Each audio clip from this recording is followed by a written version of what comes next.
Welcome back, everybody. This is the Board Podcast, our Thursday afternoon show during the NBA season. Even though there's been no NBA games really in between our last two shows, there is still a ton of stuff to cover and discuss with myself, Jacob, and my co-host, Kirk Evans, back from the NBA All-Star break. So today, we will be talking about the NBA All-Star break, All-Star Saturday, and its events in the All-Star game, and how it was very poorly received overall by NBA fans. And then before we wrap up, a little bit of a look ahead for the rest of the season, a bit of a playoff picture discussion, and any betting that may come at the end of the show. So smash that like button if you're ready to go and you're ready for the NBA to return, and subscribe to the channel. Keep updated with all the content. We do Thursday afternoon shows like this, but we also do weekday morning shows with myself and Pips NBA. First of all, over to you, Kirk Evans. How was the break? How did you spend the time away from the NBA? What did you get up to? Not much. Just took some time relaxing. Nice to not have too much to do. Now back to it. Massive slate today. I feel like I'm swimming upstream again. But it's nice having a nice little break mid-season. Today's a bit of a weird one because it's a big slate to work with, but it's been out for a while. So by the time these lines get sharp, I mean, even this morning, probably lines are already sharp on this one, where you're already getting involved with the betting lines earlier on in the week. Yeah, definitely. Typically will still wait till overnight. Like last night was most of where my betting came in, but still some throughout the week. It's just tough. A lot of these places have like time, like they pretty much do it on time, so it doesn't even really matter that the line's out for 4 days or one day. It's just kind of how close it is to game time. Makes sense. Absolutely. But we did have some betting with the show over All-Star Weekend, which we'll start with today. All-Star Saturday was something that I found pretty enjoyable overall in terms of the betting. We talked about maybe going after Curry if Sabrina Ionescu was going to shoot from the NBA lines, which she did. Ended up coming through on that. Not officially given out on this show here, but just something that we did discuss overall. You also had the Eastern Conference money line in terms of the All-Star Weekend. That was a big success with the way the Eastern Conference played. But overall, let's start off with that All-Star Saturday. I thought it went overall decently. Some things were better than others, but just first opinions here on All-Star Saturday as a whole. Yeah, I thought it was pretty standard, other than the Steph Sabrina, which I thought was by far the best event of the weekend. The 3-point contest, I think, is like awesome. I just like the 3-point contest a lot. I think most people really do. It's fun. It's not like the dunk contest where they're running out of ideas. It's just kind of a classic that's really enjoyable to watch for me. And the players are get like the 3-point, I don't know, maybe it was a bit of a blip, but 3-point efficiency, even in 3-point contests, is like skyrocketing up. This was a ridiculously good contest. I think everyone other than Malik Beasley went over their number. So yeah, I think 3-point contest is great. Biggest lesson, I think, by far is that you need unique events like Steph and Sabrina every All-Star Saturday. I think that makes it interesting. I think it was by far the most talked about event, the best event. And they're going to have to keep thinking of things. Even next year, if they just do Steph, Sabrina, Caitlin Clark, I think that would be really cool. And then the dunk contest kind of sucks. It's been bad for a while. I don't really know what there is to fix it. Again, like I feel like something we'll probably talk about more throughout this pod is maybe if they offer a lot of money, it's possible. But right now, it's just a lot of dunks have been done. And for a player to really do a spectacular dunk, they probably need to practice it a significant amount of time. And I just don't think players care enough to do that. I thought the dunk contest was okay. I understand it's hard to come up with certain things at this point. What I didn't like about the dunk contest was the judging, Yeah, which is which was always bad. which was insane. I was sitting on a Mac McClung ticket, so I I was losing it. I agree with Nina Paviata in chat, letting anyone judge a dunk contest. Some of this stuff, like Jaylen Brown pull out just your standard sort of look.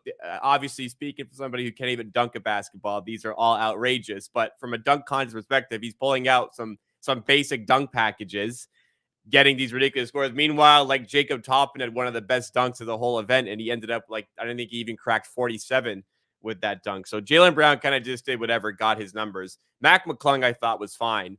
Watching the dunk contest with some friends, we kind of came to the conclusion that for a dunk to be a 50, you got like there should be no doubt whatsoever. It's a 50. Absolutely. And I thought there only was one dunk that did that, and it was the final dunk, which was the winning dunk for Mac McClung. I thought it was okay, but I do agree to see even like maybe some other players get involved with the dunk contest, some better players like superstar players. I think that would bring more enjoyment to it. But I think a financial incentive along with it would bring in some fresh new dunks to the event. I don't necessarily agree. Like I like that there's G Leaguers involved. I don't really agree with bringing in professional dunkers. I don't think that's really what people want to see. Obviously, you'd see some cool stuff, but I like having like even G League players, like who they are, and you can make a but name even for Matt yourself out of it. McClung, like he's not even an NBA player. Like that even to me feels like the borderline of like Matt McClung and Jacob Toppin were two guys in the event. Those even like pretty, upper end casual fans don't know who those two players are. Maybe Matt McClung because he won last year's dunk contest. Yeah. So yeah, I Mac don't know. McClung It's actually tough. was sort of famous. Yeah, that's I think it's either social media or YouTube, whatever it Yeah. was. The Jacob Toppin one is just okay. Mac McClung did so well as a G Leaguer. They bring him in. They actually a while ago they had Derek Jones Jr. as a G Leaguer in. He didn't win that year, but he did. But he was featuring one year as a G Leaguer. I don't mind that. I think the dunk contest kind of is what it is at this point. I'm not sure what the best way to improve it is. I thought it was fine, but I think some financial incentives could do quite a bit here. I think what they got to do, scrap the skills competition, which is just horrible. Yeah, it's just was not it's not fun to watch at all. The players aren't trying, but like it's also just not really like, even if the players were trying as hard as humanly possible, it wouldn't really be an exciting event. And just kind of have two things, like Steph and Sabrina was one of them, and then who knows, something exciting that's happening within basketball that year.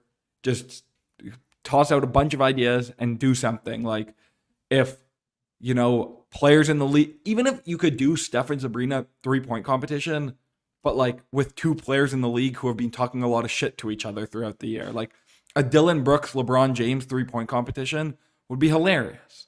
It would be fun to watch. Something random like that. Like just do things that will make it more interesting. 3-point competition's great.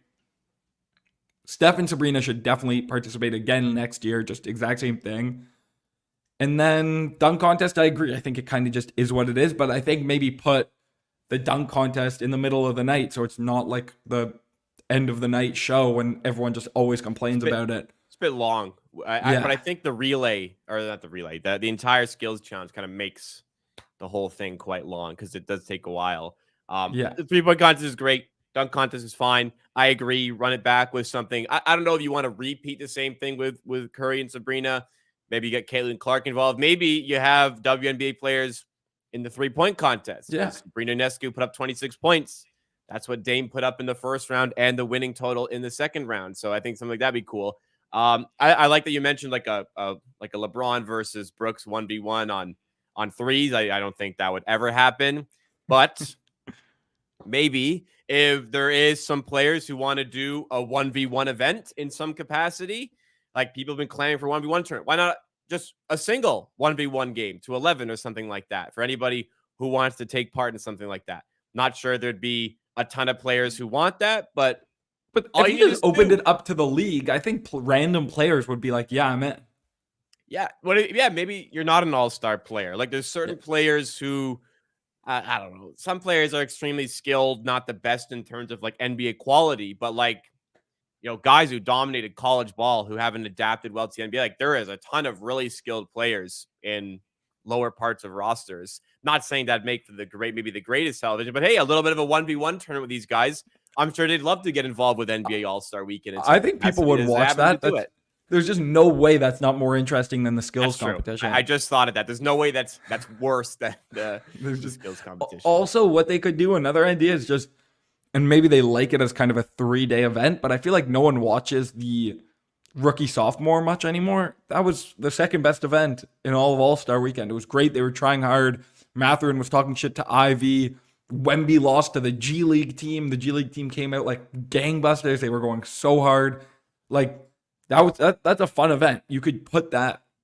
That event barely takes longer than the skills competition. Just put it at the start of the event and have that. Like there's just a lot of. I think when some events are just so bad, it kind of takes you out of it. Like that, the relay, and obviously the All-Star Game's another one like that. So just we'll get to the game. More small spurts of good events that people will be interested in. People can bet on, like even betting on the relay. We both had bets on it, but like it's so uninteresting. You don't know who's winning. You don't know what the rules are. I celebrated the Pacers winning like 5 times separately, and then it was like, oh wait, it's still going on. They had a fucking half-court shot to win the whole event. So just do things that are somewhat interesting and try really cutting out the fat. Obviously, that's easy for me to say because I'm sure the NBA makes a lot of money with it being like a 3-hour event instead of a 2-hour event. But I think you can just kind of come up with more random, interesting things that are happening in the NBA that year.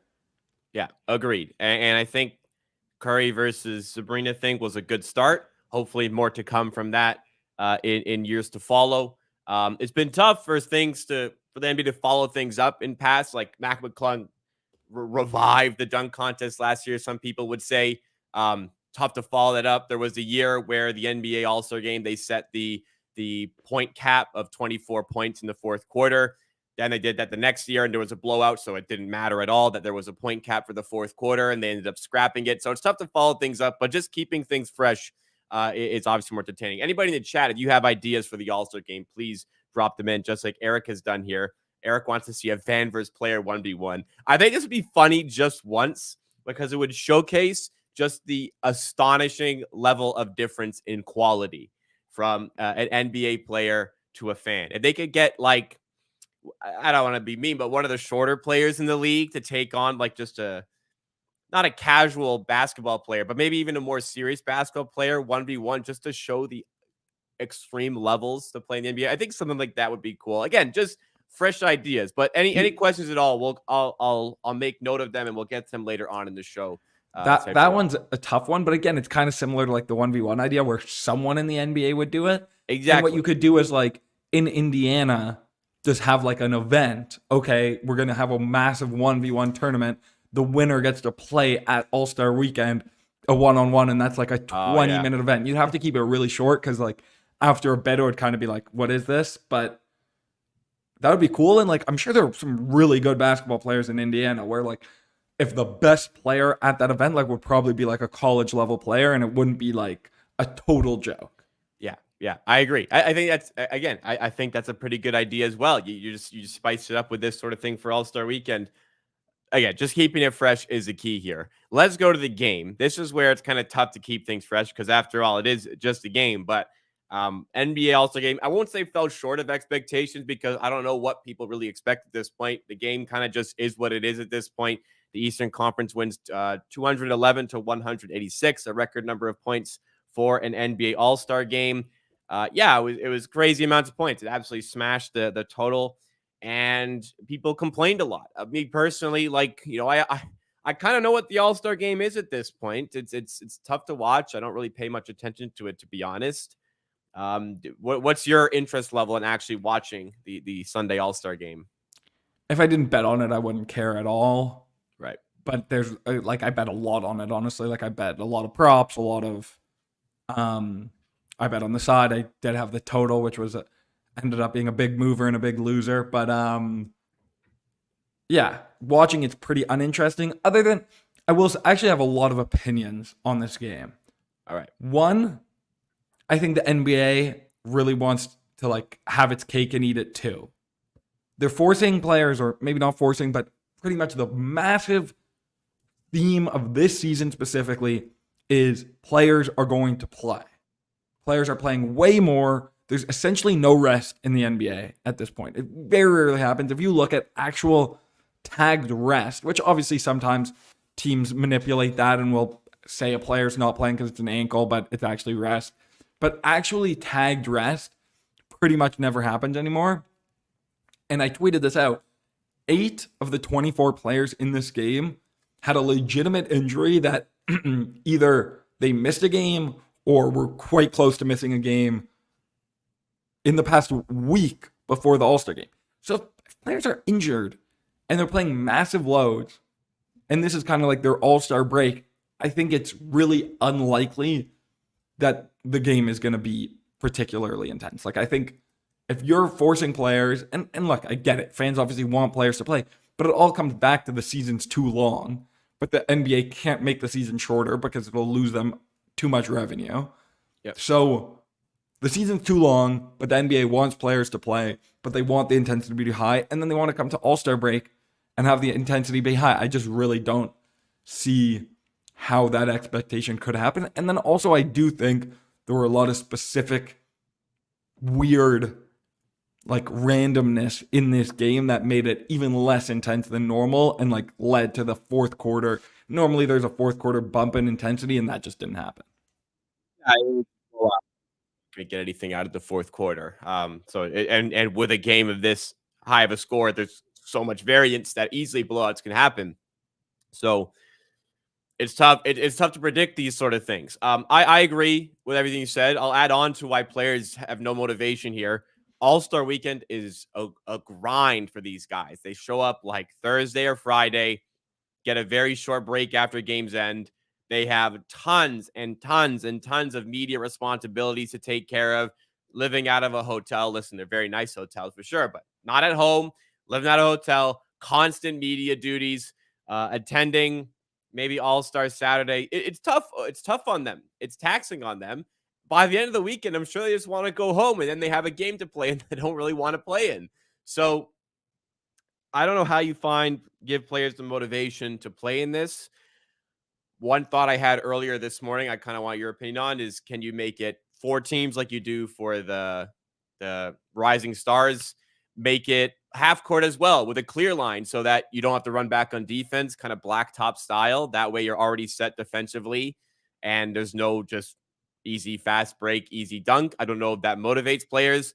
The NHL added in a big, well, $1 million financial incentive to the winning team of the All-Star game this year. That seemed to help with motivation. Does a financial incentive help the NBA All-Star game in that capacity? If there's 4 teams, does it help as well to do the black top style?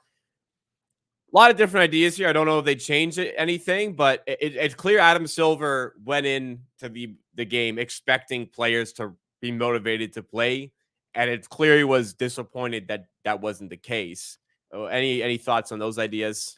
Yeah, well, I actually thought that was the most interesting part of All-Star, the actual All-Star game to me, was that, like, normally, as much as we talk about, like, NBA players kind of do whatever they want, normally the NBA actually toes the party line pretty well, where if the NBA, exactly like the rest thing this year, when the NBA is like, okay, we need you guys to do this, typically the NBA players and coaches get in line and are like, all right, the NBA is telling us to do this. It's probably because we're going to make more money. Normally they listen. And the fact that the NBA put on this full court press, I had seen it in interviews that Adam Silver was really pushing that this game was going to be more serious. But Iguodala went to the locker room. Adam Silver, I also think, talked to them. Considering all that happened and then they went out and played like that, yeah, that might just show how non-redeemable this game is. And then I also think that, and not to call out 2 specific players, but Jokic and Luka being on the same team and both being starters had a way more dramatic effect in ruining this game than people want to admit. Like, most players, they admit it themselves, to be fair. For sure. Most players don't care, but, like, will start to kind of try care a little bit. Jokic and Luka are, like, by far the 2 who try the least of all time in any NBA All-Star game I've ever seen.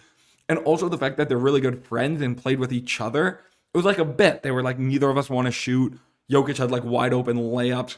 Luka had the 2-for-1 from 75 feet. Yeah. So my idea that I don't really know if it would fix it at all, but move the All-Star game like the NFL has it Ooh. to right before the finals and just say, if you don't want to come, don't come. We don't care. Have, maybe 50% All-Stars come, 50% don't. But say, if you're coming, you're going to try. Like this is, if you're coming and playing, you're going to try in this game. Don't, maybe not with the intensity of a regular season game, but you're going to come and you're going to play. And then you get a week in between the conference finals and the finals. And if players are hurt in that week, then they get to rest up and recover. That's kind of my idea. I don't really know if it would work. I think the half court idea is not bad as well, but like I think a full game half court, like watching a full game only in the half court would actually be kind of like pretty bad viewership. Like there wouldn't be dunks. It would just kind of be like a bit uglier. And like to me, it is fun when the game's pretty wide open at the start. It's just like you need the game to progressively get more serious throughout. And that just didn't happen this year. But yeah, I don't know. All these ideas, it's hard to tell. Yeah, 4 different teams, big money incentives. But like NBA players just make too much money nowadays that the money incentives are pretty hard. Unless it's like money incentives plus social pressure. And getting that social pressure there is pretty tough. Yeah. Just thinking to myself, one way maybe if you shorten, like they did the thing where every quarter won a certain amount of money to a charity that each team won. Maybe they make it like a series. So even if there's a blowout in the first quarter, like let's say it's a 3-game series. So there's a 15-minute first game and it's a best of 3. I guess it kind of cuts in if they don't go all the way to the sudden death leg.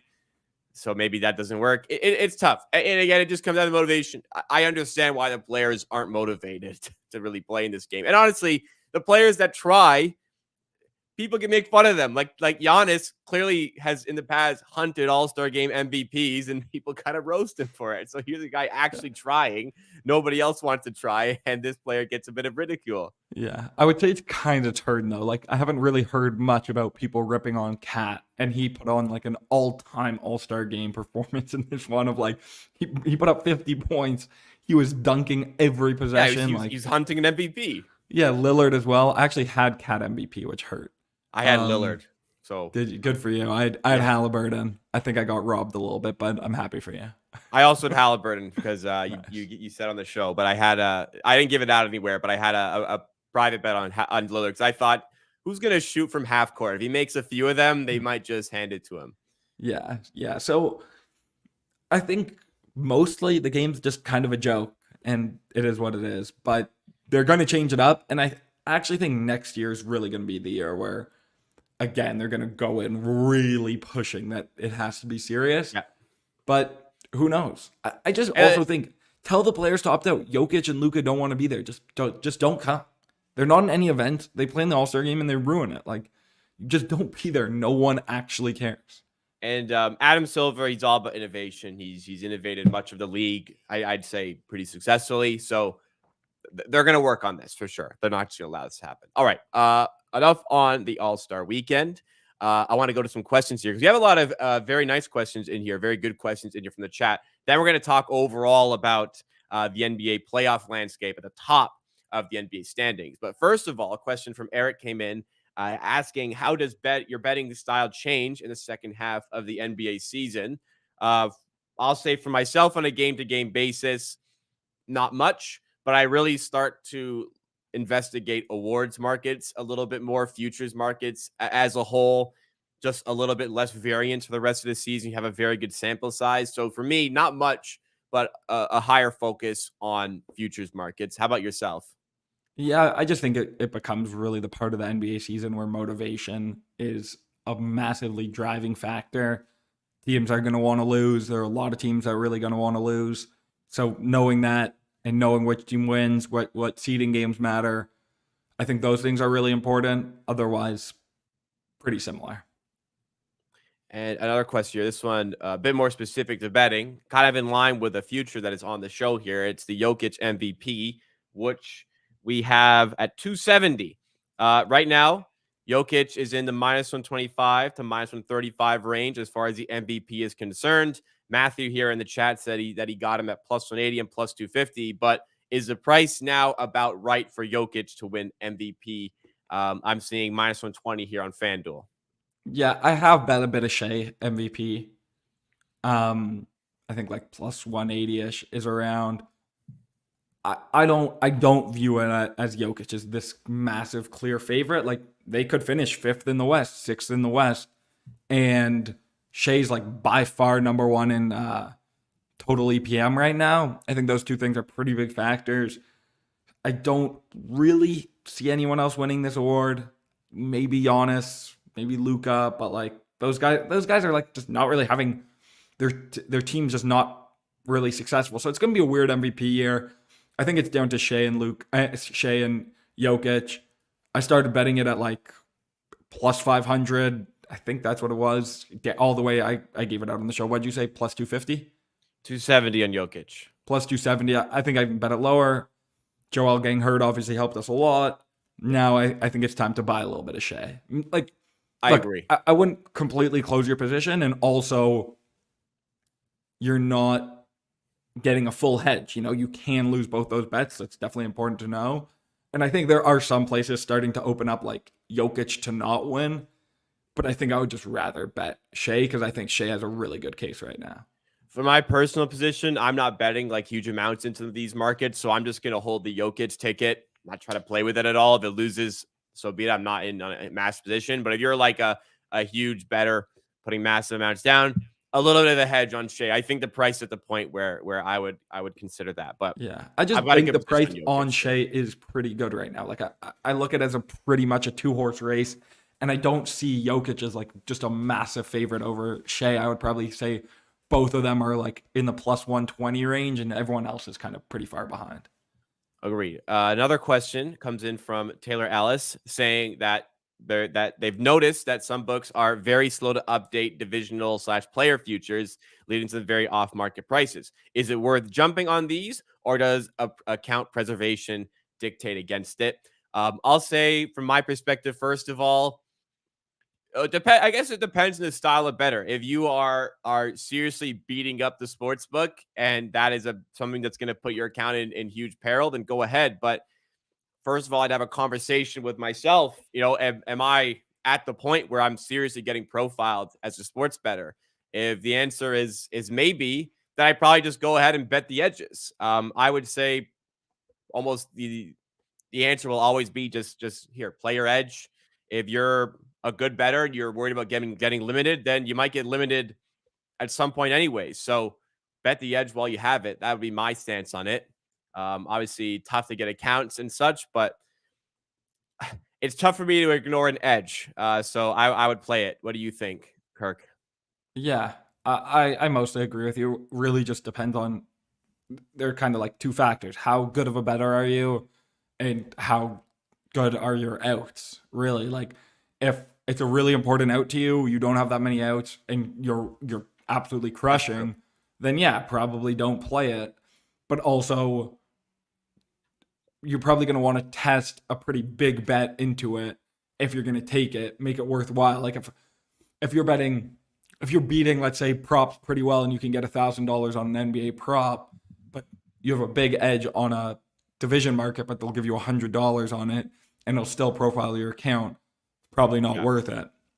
So there really are a lot of factors. The number one being kind of how big your edge is in other stuff, but it's tough. And I'd probably also, you know, try, if it's a really big edge, maybe try finding a workaround. Is there anyone, do you have a friend who has an account who you could bet into their kind of Square account, stuff like that? But it's hard to say without having a bit more information.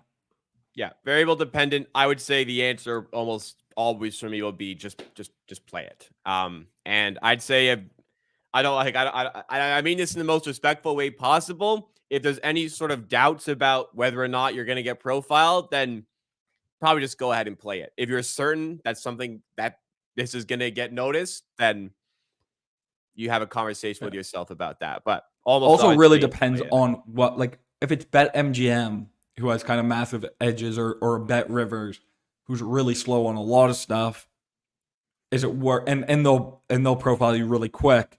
That's a different story than if you're betting into like a FanDuel or a Caesars. Yes. Also, yeah, the limits for the sports book, a whole ton of variables. Agreed.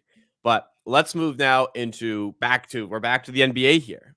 We talked about a little bit about the top of the NBA standings here, but I want to talk about specifically who are the contenders in the NBA. We can start with the Eastern Conference because I feel like this one will be short. Is anybody on Boston's tier? No, well, I don't think there's anyone on Boston's tier in the league, if I'm being Period. Yes. honest. Okay. But yeah, it's a big gap. Boston, I bet them again yesterday, or maybe this morning They to win the what did you get title. them at? I think I took plus 170 Plus is what I 170. On took, the show, you took them at plus or plus 306. plus 270, plus 270. Sorry. Plus 270. 306 for the show, for show tracking. Nice. Yeah, I just it's getting harder and harder for me to see the Celtics not winning the title. People get mad at me. All my Celtics friends are like, "Oh my God, we lose every year. We're not going to win." Look, this team's ridiculously good. They're clearly a tier above. I don't really look. I find it hard to even picture a healthy series who they're going to lose against. I think they match up with everyone very well. Obviously, I could be wrong, and obviously there are injuries. But I have a Celtics clear tier one. They're by far tier one in regular season power rankings. I look at them as an awesome playoff team because they really can shapeshift how they play. They can play two bigs. They can play small. They can switch. They can drop. They can hedge. They're just really good. They have endless shooting. They're clearly tier one. Then in the East, I still would probably have Milwaukee in tier two by themselves. I'm now higher on the market than Milwaukee. Who else would you have in tier two for Milwaukee as East contenders? I don't know. I just feel like they're not really good enough to be on their own, but like how much do I trust the Knicks and the Cavs to be up there with them? Yeah, they might just be like one big gap, two small gap to tier three, where you have kind of the pack and behind them. I would call it like my tier one would be Boston, and I would just call them expect them out of the East. Then Milwaukee would be like if everything goes right and they hit their high end, and then New York, Cleveland, Philly would be wow, I'm surprised, but it's not impossible. And then I guess Miami's like probably would be tier four of they've done it before, but I don't believe in that. Yeah, Boston as the expectation. Milwaukee for me is like it's not a surprise if they do it, but like they can feasibly do it. Whereas Cleveland, New York, I'd be surprised if they got out of these. Be like, wow, they actually did it. Like it's not out of the realms of possibilities, but they actually did it. Wow. Comment here from Dan Rivera. This was early on in the show. Really wanted to talk about Doc Rivers. How big of a fraud is Doc Rivers? I guess we can bring up the JJ Redick comment on it as well, because I know you're active on Twitter about that. But for anybody unaware of the situation, JJ Redick said that Doc Rivers has always just used excuses. There's always an excuse, despite having all of these good teams, which turned into a whole thing with Patrick Beverley, who said Doc Rivers saved JJ Redick's career, which is like just objectively not true. Anyways, Doc Rivers a fraud? I think they're 3-7 since he stepped in here. Look, this was the one of the best teams in the NBA record-wise with Adrian Griffin. They didn't feel like it, but they were. With Doc Rivers, they're just not winning games right now. Does that knock Milwaukee at all in your tiers or rankings there? No, I still have Milwaukee as slightly better with Doc Rivers in with Adrian Griffin, but that's not saying much because I thought Adrian Griffin was a terrible coach. Yeah, I don't know. Doc Rivers fraud. I kind of feel like he's not a fraud because everyone knows he's just not that good, other than clearly Milwaukee. Yeah.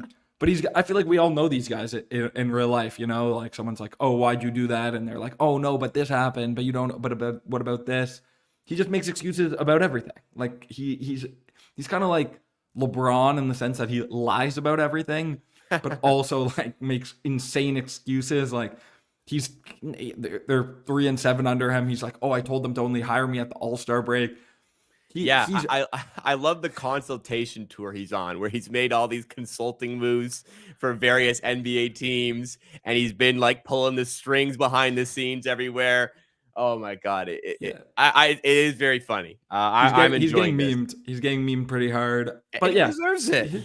for sure he does. Yeah, I don't know. It was a bad hire at the time. It's still a bad hire, but it's whatever. Let's shift to the Western Conference. This is where it's more exciting, I think, and it's the reason I have 3 Western Conference players in the graphic. If you're watching today, top 4 in the West right now, separated by 3 games in order. It's the Timberwolves, the Thunder, the Clippers, the Nuggets. The Suns have made a good run. They are now 6 games back of top seed, as are the Pelicans, Mavericks, 7 games back, Kings 7.5, and then to round out the top 10, it is the Lakers 9.5 games back, and the Warriors 11.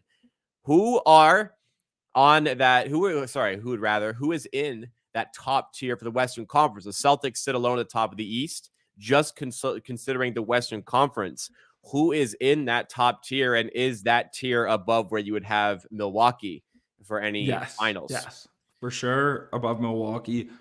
It's a two-team tier. I'm gonna go LA Clippers 1A, Denver Nuggets 1B.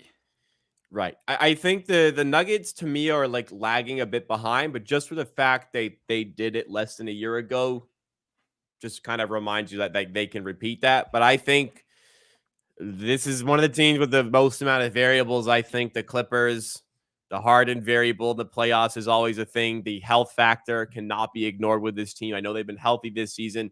You just can never put that to bed with the Clippers. But I think they've got everything in place to be the best team here. You just can't really count out the Denver Nuggets. If you're going a tier under that, how many teams are involved in that kind of B tier for the West? I'd probably go 3. And I don't love any of these teams. I don't really see any of these teams winning a championship. Can maybe make the finals. Would be OKC, Minnesota, Phoenix. Yeah, I'll probably put those teams. I don't think I'll put them quite like where I would say the Cavs and the Knicks are in the I East, where agree. like it'd be a surprise because the West is just a bit more open. I'd be like a little bit surprised, like wow, like the Timberwolves actually got to the finals, the Thunder actually got to the finals, but it's more plausible to do so in the Western Conference where you don't have to run into the Boston Celtics. But Yeah. I yeah, think I if think they I'd run put into Clippers or Phoenix. Nuggets, man, I think I'd put Phoenix number 1 in that tier if I thought they were going to have home court. But the fact that Minnesota and OKC are going to have home court in the first round for sure, and easily could have second and third round home court, I probably have them a little bit above. But I would have Phoenix as like better on a neutral as a playoff team, I think. But Phoenix also has a lot of injury issues. I don't know. I don't love any of those teams when it comes to the there's playoffs. some great playoff series brewing in the Western Conference. I mean, you may have as of today, you'd have a Nuggets Suns first round, which I think would be excellent.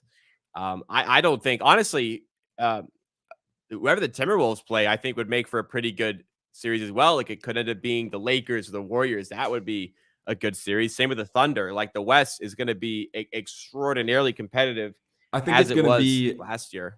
yeah, I think on if the playoffs started today, it would be the best first round conference series going in that I could ever remember as a fan, and I don't even think it's close. Like I could see any team beating any team in the first round, Yeah. and like that's just pretty much never been. It used to be like the Orlando Magic were playing the Milwaukee Bucks and would lose by 50 every game. Like Yeah, or the Pistons were like an 8 seed, I think, a couple yeah, years. exactly. The Pistons with Drummond and Blake. corpse Blake Griffin, like, and Reggie Jackson running the point. These teams, like the Pelicans, could be an 8-17. The Pelicans are really good. Dallas, LA, that would be a 6 series. You get Luka, Kyrie. Every series is going to be incredible in the West. So yeah, I'm really excited for that West playoffs. It's going to be awesome. Yeah, I completely agree there. If everybody in the West is at their best, are the Clippers the team to beat?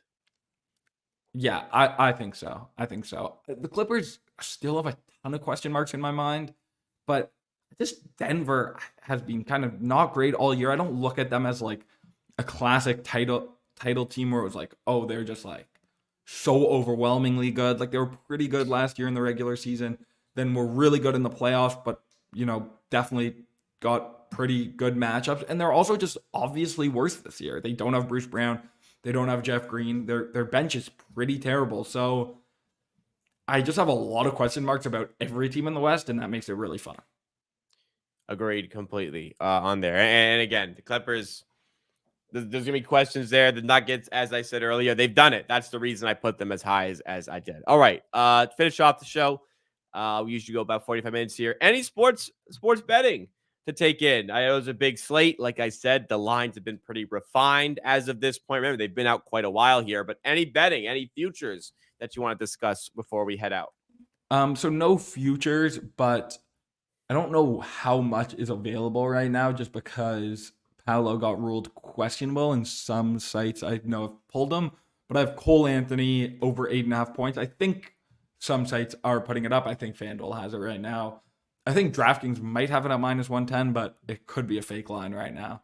So Yeah, I'll have to verify yeah, on the fly here, but we might need as some verification. But I'm pretty confident that FanDuel 8.5 points -130 is real. And let's take that. okay, so just investigating here. I do have FanDuel open already. Cole Anthony is indeed available. There at least was a -105 at Betway. I imagine this is stale, but I'm just gonna quickly double check here because that is a significant jump on the Yeah, I will prices. say I was getting -105 after the Paolo news came through, but I don't think that that's available anymore. Yeah, neither do I, and it's not looking good. Yeah, not available. So -130. This could fluctuate. -130 is the price that we're gonna have on the show at FanDuel.